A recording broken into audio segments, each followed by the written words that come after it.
Good morning everyone, welcome to easy grammar. রোজই আমি তোমাদের সামনে নতুন নতুন ফ্রেজ নিয়ে আসি, মাঝে মধ্যে অবশ্য গ্রামারের ক্লাসও করি। তো আজকে যে ফ্রেজটা আমি তোমাদের সামনে আনতে যাচ্ছি সেটা কিন্তু একটু অন্যরকম, একটু ভিন্ন রকম। তবে হ্যাঁ, ইংরেজি ভাষায় এর ব্যবহার ব্যাপক।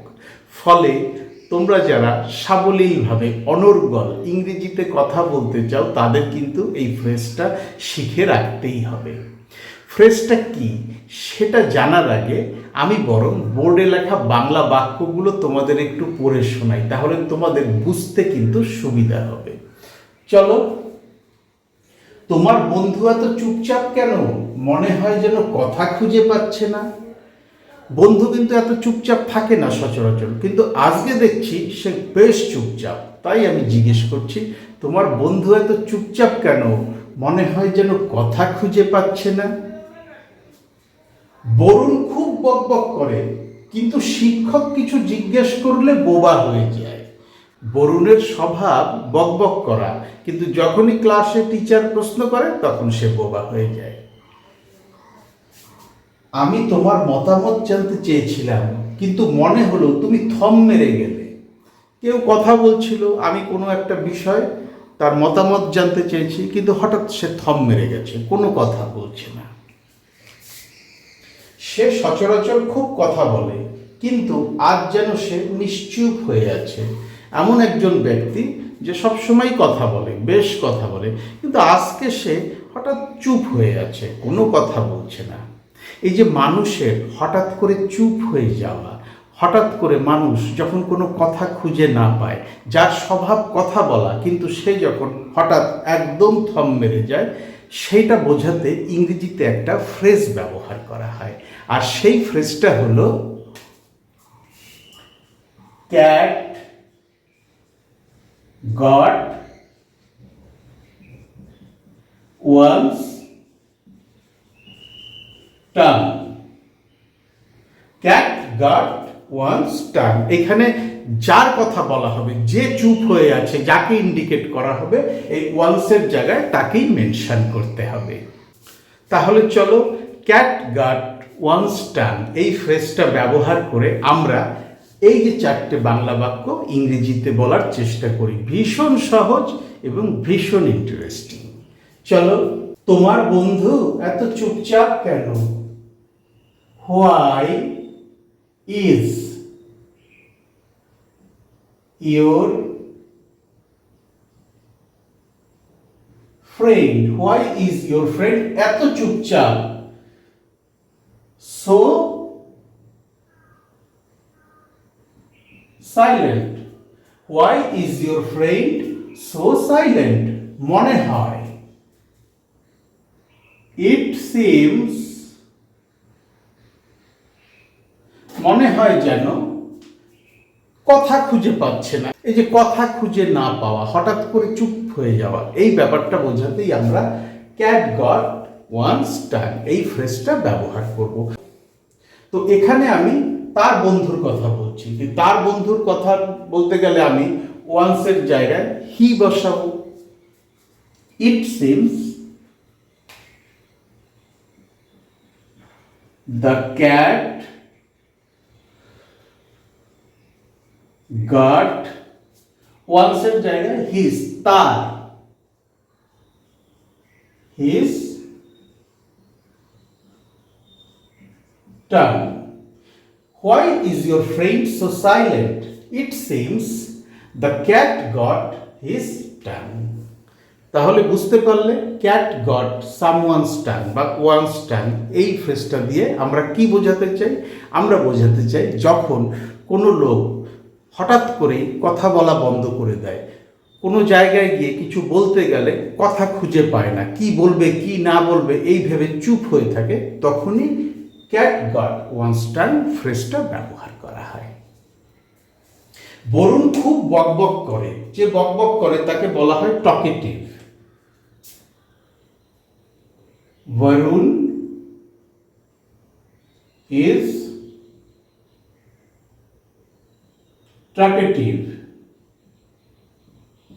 বরুণ ইজ টকেটিভ, বরুণ খুব বকবক করে, কিন্তু বাট শিক্ষক কিছু জিজ্ঞেস করলে, যখনই শিক্ষক কিছু জিজ্ঞেস করেন, বাট whenever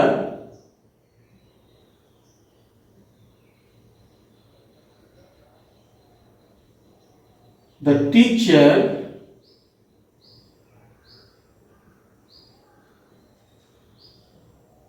asks him, কি জিজ্ঞেস করে? A question.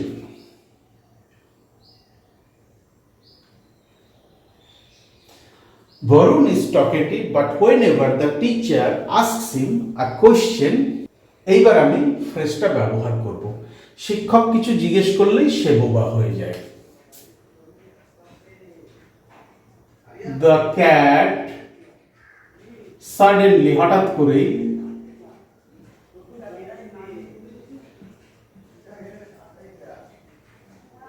seems to have got his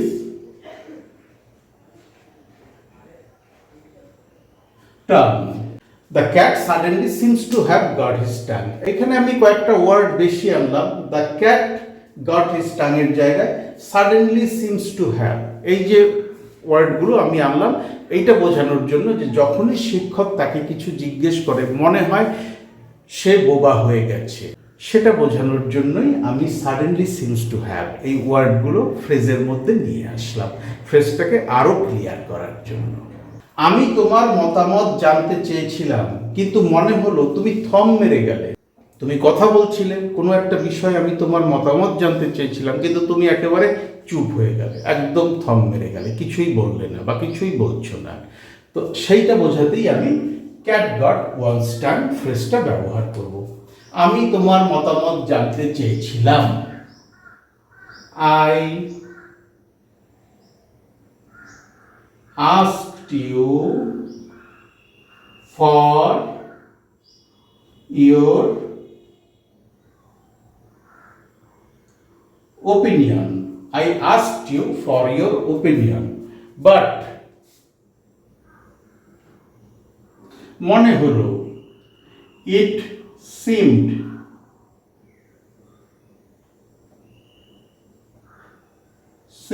like, এইবার আমি ফ্রেজটা ব্যবহার করব, কিন্তু মনে হলো তুমি থম মেরে গেলে। The cat got your tongue. I asked you for your opinion, আমি তোমার মতামত জানতে চেয়েছিলাম, কিন্তু মনে হলো, but it seemed like, তুমি থম মেরে গেলে। The cat got your tongue. তাহলে বুঝতে পারলে, হঠাৎ করে চুপ হয়ে যাওয়া, বলার মতন কোনো কথা খুঁজে না পাওয়া, একদম থম মেরে যাওয়া, এগুলো বোঝাতেই আমরা ক্যাট গট ওয়ান্স টাং ফ্রেজটা ব্যবহার করি। সে সচরাচর খুব কথা বলে, কিন্তু আজ যেন সে নিশ্চুপ হয়ে আছে। সে সচরাচর বেশ কথা বলে। হি অথবা শি করে দাও, শি ইউজুয়ালি, সচরাচর খুব কথা বলে। টক্স আ লট, কিন্তু আজ, বাট টুডে, কিন্তু আজ যেন সে নিশ্চুপ হয়ে আছে। ইট সিমস লাইক, এইবার আমি ফ্রেজটা বসাবো। ফ্রেজটা বসালে সেন্টেন্সটা কমপ্লিট হবে। নিশ্চুপ হয়ে আছে। The cat got her tongue. She usually talks a lot, but today it seems like the cat got her tongue.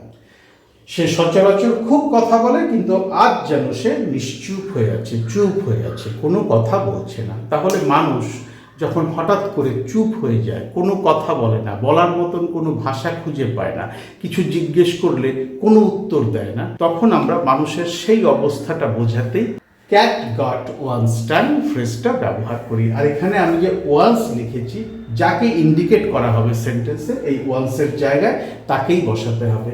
প্রথম সেন্টেন্সটায় হিজ বসিয়েছি ওয়ান্সের জায়গায়, দ্বিতীয় সেন্টেন্সটাতেও কিন্তু আমরা হিজ বসিয়েছি, তৃতীয়টায় ইয়োর বসিয়েছি, এবং একদম শেষের যে সেন্টেন্সটা সেখানে আমরা হার ইউজ করেছি এই ওয়ান্সের জায়গায়। যাকে ইন্ডিকেট করছি তাকেই আমরা উল্লেখ করছি। ভীষণ সহজ একটা ফ্রেজ, না বোঝার মতন কিন্তু কিচ্ছু নেই, ভীষণ সহজ। ভালোভাবে প্র্যাকটিস করো, যত প্র্যাকটিস করবে এই ফ্রেজের ব্যবহার তত সহজ হয়ে যাবে। বোর্ডের একটা স্ক্রিনশট নিয়ে নাও, নিজেদের ভেতরে প্র্যাকটিস করার সময় স্ক্রিনশটটা রেফারেন্স হিসাবে ব্যবহার করতে পারবে। না বোঝার মতন এখানে কিছু আছে বলে তো আমার মনে হয় না। তবু যদি কঠিন লাগে, কোথাও আটকে যায়, আমার ভিডিওর কমেন্ট সেকশনে লিখে জানাও। ডেসক্রিপশন বক্সে আমার ইমেল অ্যাড্রেস দেওয়া আছে, চাইলে সেখানেও আমার সাথে যোগাযোগ করে নিতে পারো। Thank you so much for your time and attention. Have a nice day.